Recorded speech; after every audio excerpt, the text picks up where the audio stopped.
జితేంద్రియం బుద్ధిమతాం వరిష్టం వాతాత్మజం వానరయుధ ముఖ్యం శ్రీరామదూతం శిరసా నమామి.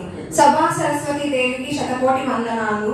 ముఖ్యంగా అధ్యక్షులైనటువంటి శ్రీ జీకే మూర్తి గారికి మనస్ఫూర్తిగా నమస్కారం తెలియజేస్తూ ఈ రోజు నేను చెప్పబోయే అంశం శార్వరి గారి గుడి గంటలు కథ విశ్లేషణ.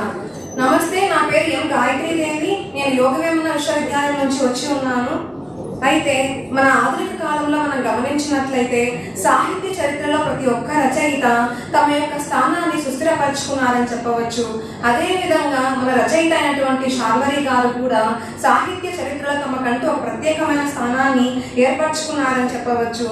అయితే మనం గమనించినట్లయితే సమాజానికి మేలు చేకూర్చేది సాహిత్యమే అని చెప్పవచ్చు. ఏ దేశానికైనా ఏ కాలానికైనా ఎలాంటి పరిస్థితుల్లోనైనా ఆ సమాజంలో ఉండే సాహిత్యం మనకు ప్రతిబింబించేలాగా ఉంటుందని చెప్పవచ్చు. అందుకే సాహిత్యం మనకు అవసరం, ఏ కాలంలో ఉన్నా ఏ దేశంలో ఉన్నా కూడా. అయితే మనం ప్రస్తుత కాలంలో మనం గమనించినట్లయితే మనుషులు ఎలా ఉన్నారో మనం ప్రత్యక్షంగా చూడవచ్చు. లోపల ఒక రకంగా, బయట మరొక రకంగా. అంటే అవినీతి, నిర్లక్ష్యం, అబద్ధపు జీవితాలు వంటివి ఎన్నో మనకు ప్రతిబింబిస్తూ ఉంటాయి. అంటే నిస్వార్థంగా, అంటే స్వార్థం లేకుండా ఎవరూ లేరు. మనతో మాట్లాడేటప్పుడు కానీ చూసేటప్పుడు కానీ ఏదో ఒక స్వార్థం ఆశించి అయితే మాట్లాడుతూ ఉంటారు. మనం ముఖ్యంగా ఈ రచనలు ఎందుకయ్యా అంటే సమాజంలో మంచి మార్పు కోసం మనం రచనలు అనేది ఖచ్చితంగా కావాలి అని చెప్పవచ్చు. సరే, ఇలాంటి రచనలు రాసినటువంటి వారే శార్వరి అనే కలం పేరుతో రచనలు రాశారు అని చెప్పవచ్చు. కేవలం ఒక శార్వరి అనే కలం పేరు ఒకటే కాదు, వారు రాసింది గురూజీ, కృష్ణ, శర్మ ఇలా కలం పేర్లు మారుస్తూ కూడా రచనలు చేయడం జరిగింది. ఇక గుడి గంటలు కథ ఇతివృత్తంలోకి వెళ్ళినట్లయితే శార్వరి గారు రచించినటువంటి మంజరి ద్విపద అనే ఈ కథా సంపుటిలో నుంచి నేను 11వ కథ గుడి గంటలు కథను తీసుకోవడం జరిగింది. ఇందులో ఒక రిక్షా కార్మికుడి కథను ఇది చూపిస్తుందని చెప్పవచ్చు. అయితే ఈ గుడి గంటల కథ చదువుతూ ఉన్నప్పుడు నా మనసులో ఒకటి అనిపించింది. నేను ఎప్పుడో చిన్నప్పుడు చదువుకున్నటువంటి చాగంటి సోమయాజులు రాసినటువంటి బొండు మల్లెలు అనే కథలు నాకు బాగా గుర్తుకు రావడం జరిగింది. సరే, మన కథలోకి వెళ్తే సోమన్న ఒక రిక్షా కార్మికుడు.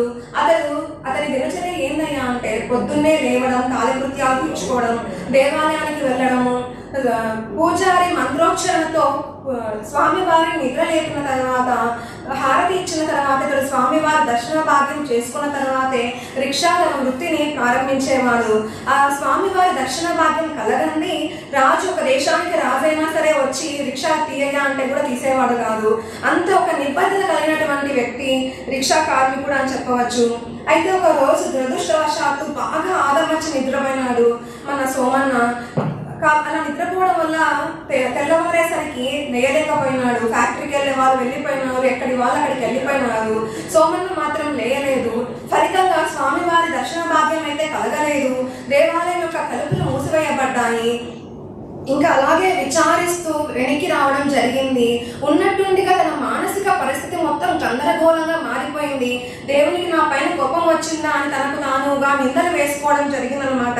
ఇక్కడ రచయిత తన యొక్క మానసిక పరిస్థితిని మనకు క్షుణ్ణంగా వివరించినాడు. అంటే మనం ఏదైనా అనుకున్నది జరగకపోతే పలానా టయానికి మనం ఏ విధంగా గందరగోళానికి గురి అవుతాము అనేది ఇక్కడ రచయిత వివరించాడని చెప్పవచ్చు. అలా దిగాలుగా వెళ్తూ ఉన్న సోమన్న రిక్షాకి ఒక చిన్న పిల్లవాడు వచ్చి సైకిల్తో కొట్టడం జరుగుతుంది. చుట్టుపక్కల ఉన్న వాళ్ళందరూ గుమ్మిగూడము, పోలీస్ వాడు వచ్చి న్యాయాలు విచారించకుండా నీదే తప్పు అని చెప్పడము, నిందించడము. అక్కడ నుంచి సోమన్న దిగాలుగా తన రిక్షా స్టాండ్కి వచ్చేస్తాడు. అక్కడే ఉన్న ఒక తోటి రిక్షా కార్మికుడు అయినటువంటి నాగాని చూసి ఏ మొహం అలా ఉంది, తిన్నావా లేదా పొద్దు నుంచి అంటే తిన్నా మర్చిపోయినా అని చెప్పేసి వెళ్ళిపోతాడు.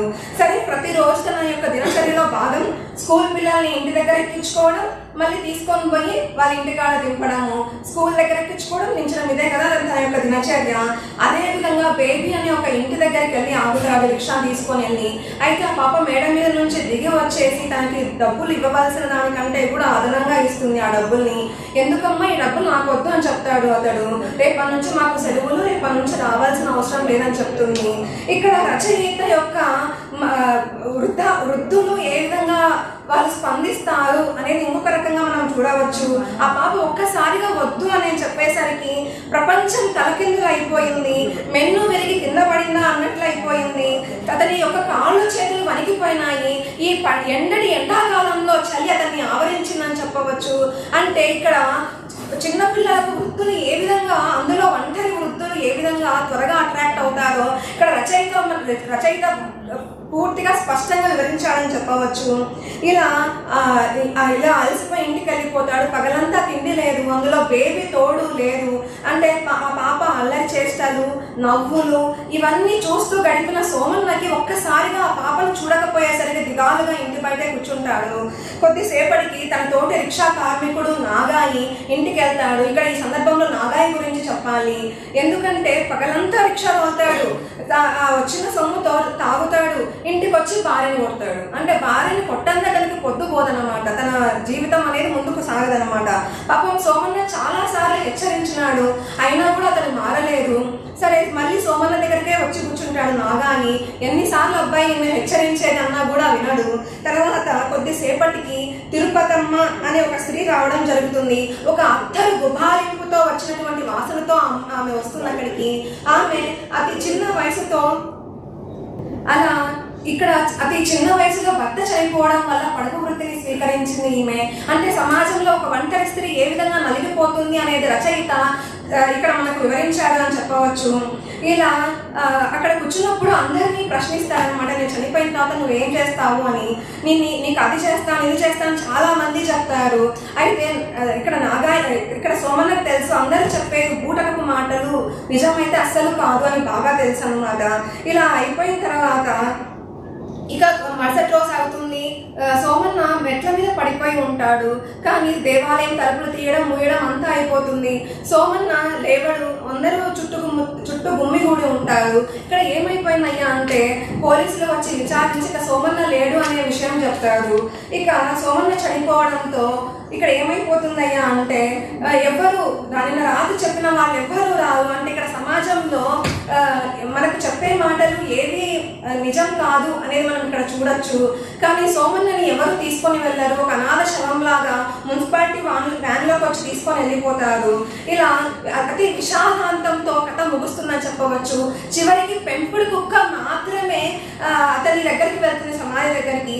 అంటే ఇక్కడ నా దృష్టికోణాన్ని బట్టి చూసినట్లయితే 5 విషయాలను ఇక్కడ గమనించినాను. ఒకటి మానవతా దృష్టి, అంటే రాజులు తర్వాత గొప్ప గొప్ప వ్యక్తులకు మాత్రమే కాదు, సాహిత్యం అతి సాధారణమైన మానవుని కూడా చిత్రీకరించినాడు రచయిత అనేది మానవతా దృష్టిని నేను గమనించినాను. తర్వాత ఆధ్యాత్మిక దృష్టి, అంటే రిక్షా కార్మికుడైనా ఎవరైనా సరే భక్తి విశ్వాసాలు ఉంటే జీవితాన్ని ఎలా కొనసాగించవచ్చో చూడవచ్చు. తర్వాత ఇక మూడవది సామాజిక విమర్శ, అంటే ఒంటరి వృద్ధులైనటువంటి వారి యొక్క దినచర్యను ఎలా ఒకటి జరగాలి అనుకుంటే జరగకపోతే ఎలా వాళ్ళు ఇదైపోతారు అనేది మనం చూడవచ్చు. ఇక వాస్తవికత మనం గమనించినట్లయితే రచయిత ఎక్కడా అతిశయోక్తి ప్రదర్శించలేరు, ఉన్న వాస్తవాన్ని చూపించినారు. ఇక ప్రతీకాత్మకత ఇక్కడ చివరిగా గమనించినట్లయితే ఈ గుడిగంటలు అనే కథ ఒక దైవ స్మరణకు ప్రతీకగా చెప్పవచ్చు. ఇక కుక్క ఒక నిష్కల్మషమైనటువంటి విశ్వాసానికి గుర్తుగా చెప్పవచ్చు. ఇక మనుషుల నిర్లక్ష్యం గమనించినట్లయితే ఈ విలువల క్షీణతకు నిదర్శనంగా చెప్పవచ్చు. ముఖ్యంగా ఈ సోమన్న పాత్ర ద్వారా మనం చాలా విషయాలు తెలుసుకోవచ్చు అని చెప్పవచ్చు. సమాజంలో చాలా మంది వృద్ధులు ఒంటరి వాళ్ళు అయిపోతున్నారు, వాళ్ళకి తోడు ఏమీ లేకపోవడం వల్ల. తర్వాత మహిళలు కూడా వారు వేరే గత్యంతరం లేక పడపు వృత్తిని స్వీకరిస్తున్నారు. తర్వాత నాగాయి లాంటి వ్యక్తిత్వం ఉన్నటువంటి వాళ్ళు భార్యను హింసించడం ద్వారా కూడా వారి సమాజంలో ఏమీ సాధించలేకపోతున్నారు. మహిళలు అలాగే ఇంట్లో ఉండిపోతున్నారు. కాబట్టి ఈ తర్వాత చివరిగా సోమన్న ఎప్పుడు ఆత్మహత్య చేసుకోవాలనుకోలేదు. తనకి చావు వచ్చేంత వరకు ఎదురు చూశాడు. కాబట్టి ఈ అవకాశం ఇచ్చినందుకు ధన్యవాదాలు. Thanks madam.